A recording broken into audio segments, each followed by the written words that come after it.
Mga katropa, wala pa timbunga og santol karon pero naana sila santol. Ambot og asa ni nga barangay nato adtoon. Kini favorite Tambis. Tambis.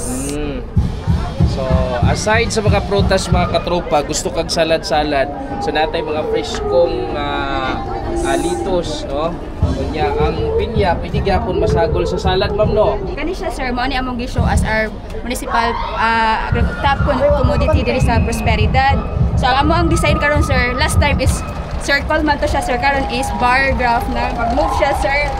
Ang top producing namo is the palay. The next is ano dapat siya sir? Coconut, then banana. So ano na siya sir, by percentages na siya. So ang pinakataas gid ninyo ang palay. Yes. Unsa ni siya, ma'am? Coconut po sir. Coconut. Yes, so isa sa mga pinakataas, no? So siya ang ikaduha yes, nga top commodity top in commodities in Prosperity, yes, municipality of Prosperidad. Yes, so nagsunod ang rubber. yes no? po sir. I think rubber, sunod ang corn. So nana diya ang tulo ka klase sa corn.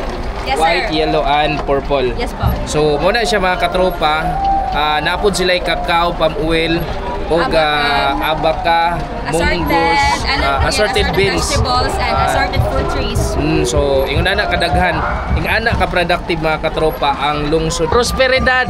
Gikan sa among pagpanuroy sa mga booth, inyoha pa lang among nakita nga dunay ingon ani nga bio solution. Gikan ni siya sir is organic ni siya nga fertilizer.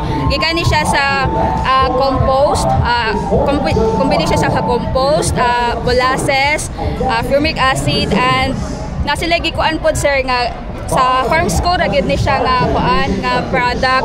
Then ang purpose ani nila sir, kada bitong pakuanon ang growth ug harvest sa ato ang ilang na trial pa lang is na palay. So bago pa lang gyud siya introduce sa ato ang biosolution.